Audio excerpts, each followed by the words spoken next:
চলো আজকে তোমাদের সাথে একটা ঘটনা শেয়ার করি।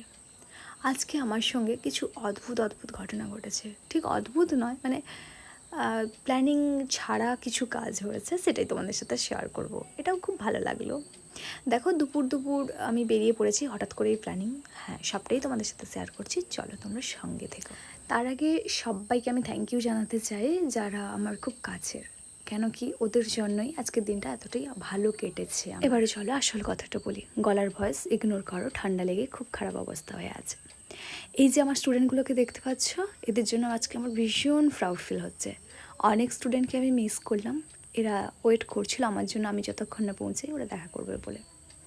অডিশনে সকাল যখন আমি 12:30টার দিকে বেরোই, ততক্ষণ আমি জেনেই নিয়েছি যে এরা সিলেক্টেড হয়েছে। তারপরে ওখান থেকে কল আসে আমাকে দেখা করতে হবে। তো সেটা অবশ্যই আর একটা বিশেষ কারণ আছে, সেটা পরে তোমাদের সাথে শেয়ার করব। এখন এই ভিডিওটাতে অডিশনটা ছিল ডান্সিং স্টার 9-এর।